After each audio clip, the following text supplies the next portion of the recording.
Épisode 6. Enseignement. Bienvenue dans le 6e et dernier épisode de Je sais, la chronique des derniers jours de mon père. En refermant ce podcast consacré aux derniers jours de la vie de mon père, je me suis demandé quel était au fond le véritable héritage qu'il m'avait laissé. Bien sûr, il y a l'amour, les souvenirs, la transmission.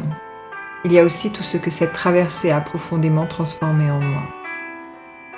Mais il y a surtout les chansons, les synchronicités, les enseignements. Je ne les partage pas comme des vérités à croire, mais comme une expérience vécue inspirante.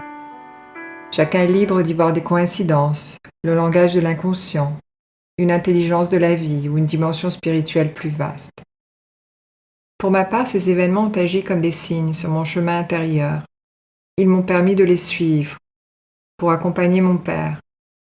Ils m'ont aussi permis d'expérimenter que la mort n'est pas seulement une séparation, mais qu'elle peut aussi devenir une initiation.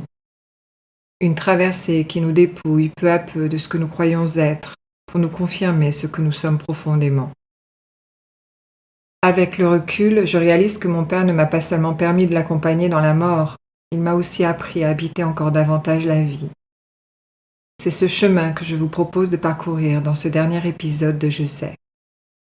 J'existe. 31 mai. Avec le départ de mon père, quelque chose de très profond continue de se mettre en place en moi.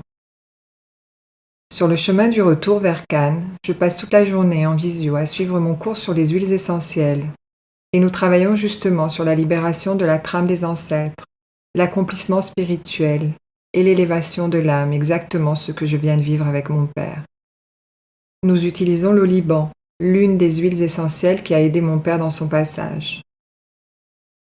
Comme toujours, ces cours sont parfaitement en synchronicité avec ce que je vis et je m'en réjouis au plus profond de moi-même. Cela me permet de me sentir encore davantage connectée, accompagnée et protégée dans ce que je vis. D'ailleurs, au moment où le cours se termine, mon mari et moi passons sous un pont. 2 mots y sont inscrits en immenses lettres. J'existe. Pendant longtemps, j'avais cherché ma place, ma légitimité, ma voix, parce que mon chemin est atypique. Je comprends alors que le plus grand cadeau que mon père m'aura finalement offert n'est pas seulement de m'avoir permis de l'accompagner jusqu'à son dernier souffle. Il m'a redonné ma voix. Ou peut-être serait-il plus juste de dire qu'avec lui, j'ai enfin repris ma voix, en lui parlant comme je l'ai fait avant qu'il ne rende son dernier souffle si doucement et si paisiblement. 423 jours, du 2 au 4 juillet. Nous allons voir la deuxième partie du film consacré au général de Gaulle. J'écris ton nom.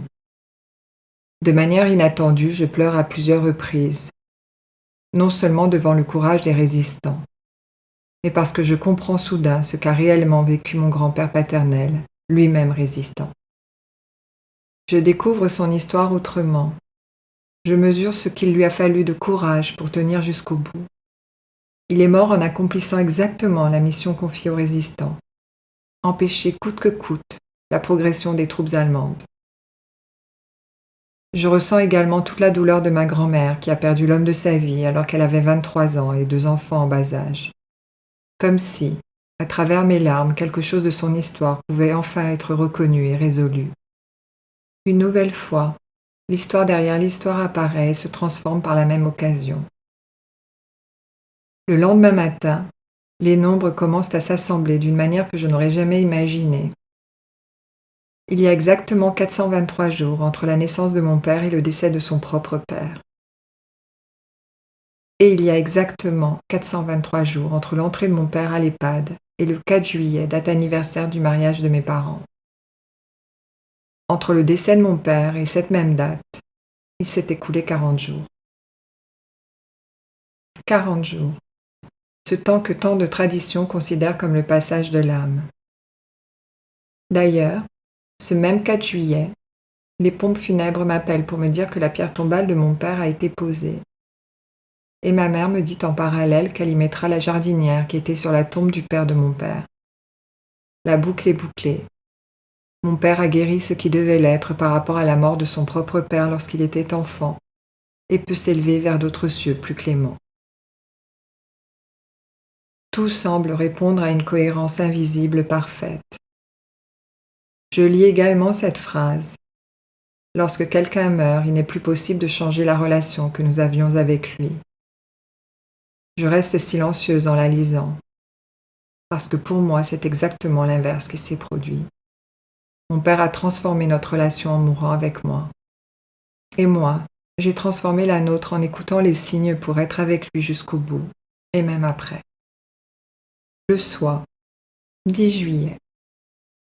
Je rêve, et dans mon rêve, je me vois immensément grande. Je suis bien au-dessus des arbres, très haut dans le ciel, tout en gardant mes pieds bien ancrés dans la terre, mes vrais pieds.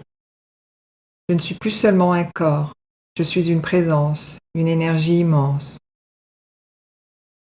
Puis, lorsque je reviens à taille humaine, je recommence à ressentir les blessures, les peurs et le rejet. Lorsque je raconte ce rêve à mon mari en me réveillant, il me dit spontanément « Tu étais connecté à ton énergie divine ». À cet instant, tout devient évident. Ce que j'ai vu, ce n'est pas un symbole extérieur. C'est moi, mon être profond, mon soi. Cela m'est confirmé peu après quand je commence à lire Kriya Yoga, initiation à la voie spirituelle de Sri Yukteswar et Paramahansa Yogananda. L'auteur écrit que le soi se révèle dans toute sa gloire pendant la méditation.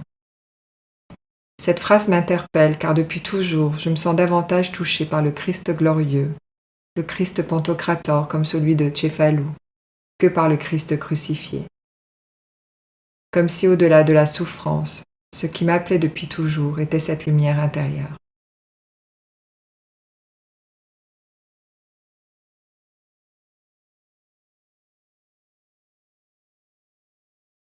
Une autre phrase résonne profondément. Lorsqu'un individu réalise l'immortalité du soi, il atteint la libération. En lisant cette phrase, j'ai le sentiment étrange de ne rien apprendre de nouveau.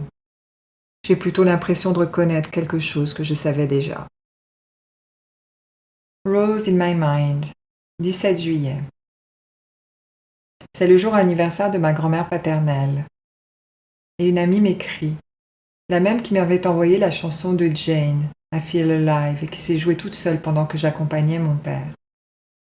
Elle me raconte qu'une nouvelle chanson de Jane s'est imposée à elle avec insistance pour mon père la veille. Goodbye. Elle avait hésité à me l'envoyer, avait demandé intérieurement un signe de mon père, mais rien ne s'était passé. Puis, à 6 heures du matin, elle s'était réveillée avec les paroles de cette chanson qui tournaient sans cesse dans sa tête. I'll see you in the sky, rose in my mind. Elle a pris cela pour un signe et m'a envoyé la chanson peu après. Au même moment où elle le faisait, je lui envoyais une photo de fleurs que je venais de prendre pour elle.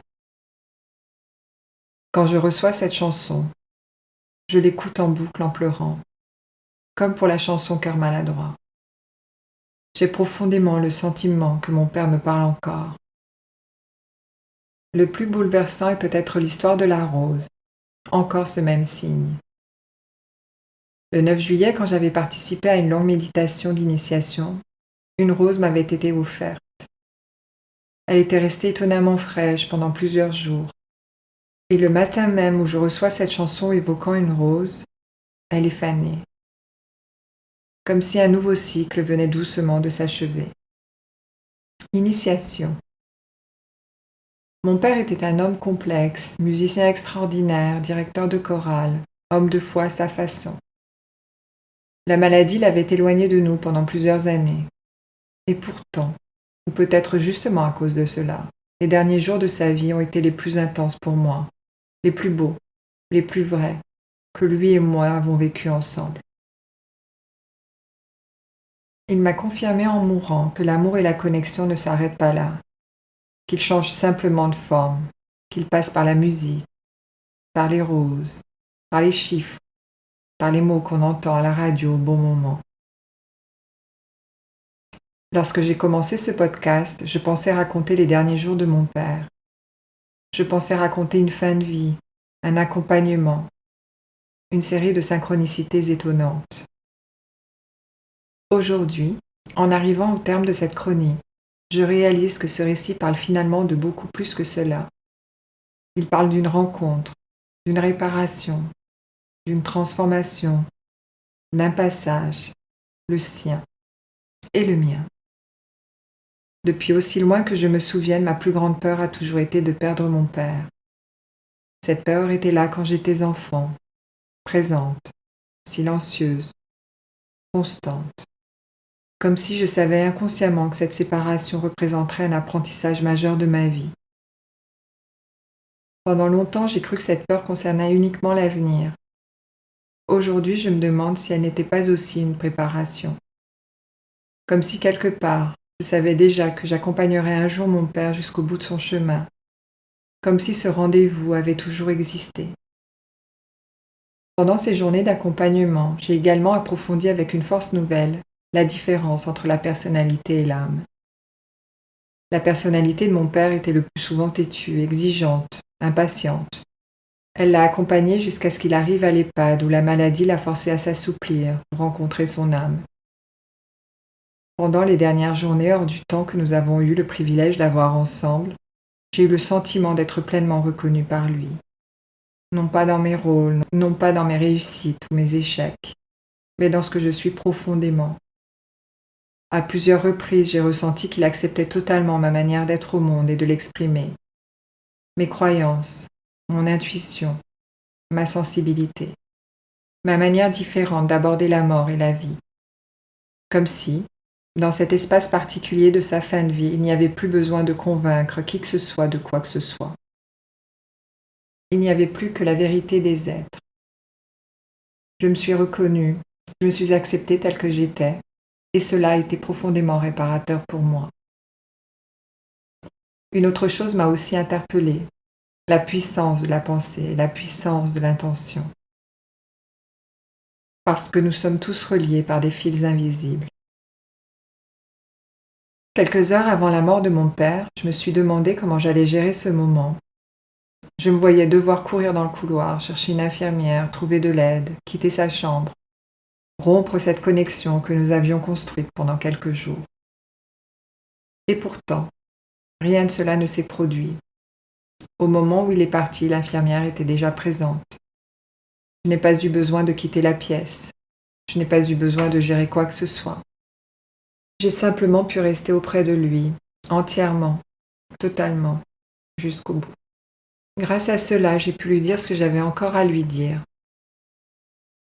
Après le départ des infirmières, j'ai ouvert les rideaux et la fenêtre pour ramener la lumière dans la chambre. Je lui ai demandé pardon pour mes erreurs. Je lui ai pardonné les siennes. Je lui ai dit que je l'aimais, puis j'ai récité le Notre Père et le Je vous salue Marie. Je lui ai souhaité le meilleur des voyages et je l'ai regardé partir vers d'autres cieux. J'ai pu accompagner son départ dans une présence totale, comme si tout s'était parfaitement aligné. Tout au long de cette expérience, les synchronicités ont occupé une place importante. L'église et la cathédrale Saint-Nicolas, les chansons, les roses, le phénix. Toutes ces résonances m'ont accompagnée sur un chemin de sens et de pleine cohérence. J'ai eu le sentiment que certaines histoires anciennes trouvaient leur résolution, que certaines mémoires se refermaient enfin, que quelque chose était arrivé à son terme. Le symbole qui représente le mieux ce que j'ai vécu est probablement celui du phénix. Ce phénix qui ressemble si fortement au coq que mon père affectionnait tant. Mon père a traversé sa propre transformation, son propre passage, mais moi aussi. Je ne suis plus la même personne qu'avant son décès. Quelque chose est mort et quelque chose est né. Je me sens transformée à jamais. Je pensais accompagner une transition. Je n'avais pas compris que j'allais moi aussi vivre une initiation, car c'est bien ainsi que je le vis aujourd'hui. Une initiation à la présence, une initiation à l'amour, une initiation au lâcher-prise, une initiation au mystère. Contrat d'âme. J'ai vécu que l'amour véritable n'est pas de retenir, mais de laisser partir. J'ai vécu que la présence vaut souvent davantage que les mots. J'ai vécu que certaines rencontres se poursuivent bien au-delà des limites du corps. J'ai vécu que l'on peut accompagner quelqu'un vers lui-même, tout en revenant profondément à soi. Plus encore, j'ai compris que la connexion au divin ne passe pas nécessairement par les certitudes, mais par l'expérience, par l'ouverture, par l'abandon, par la confiance, par la foi. Durant ces semaines, je me suis sentie encore plus proche du divin parce qu'une porte s'était ouverte pour mon père et que je pouvais vivre ce divin pleinement dans la réalité. Et c'est peu dire. Non pas parce que j'ai reçu des réponses, mais parce que j'ai appris à demeurer dans l'instant, à rester dans la présence, à rester présente au mystère, à accepter de ne pas tout comprendre, à écouter cette petite voix si subtile et douce de l'âme qui nous relie tous les uns aux autres, et à faire confiance à ce qui se mettait en place. Et c'est ce qui a fait que tout s'est justement mis en place parfaitement. Cette expérience m'a également réconciliée avec moi-même. Aujourd'hui, je sais qui je suis. Je sais que ma manière de percevoir le monde me correspond pleinement. Je sais que mon chemin est le mien.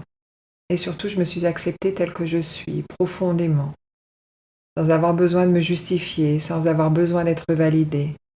Même si, paradoxalement, j'ai eu aussi le sentiment que mon père m'avait offert cette validation ultime en acceptant de vivre avec moi cette traversée si particulière. Au fond, je crois que nous avions rendez-vous, lui et moi, depuis toujours, comme deux vies qui se rejoignent à un moment précis pour accomplir quelque chose ensemble. Un passage hors du temps, un moment où chacun aide l'autre à grandir, à s'élever, à devenir davantage lui-même. Un contrat d'amour, un contrat d'âme. Merci d'avoir écouté cette chronique des derniers jours de mon père. Merci d'avoir marché à nos côtés. Et si cette histoire vous a touché, alors peut-être qu'elle vous rappellera, comme elle me le rappelle chaque jour, que derrière chaque séparation se cache aussi la plus belle des rencontres, celle de l'âme. Et que l'amour, lui, continue toujours son chemin, toujours plus fort.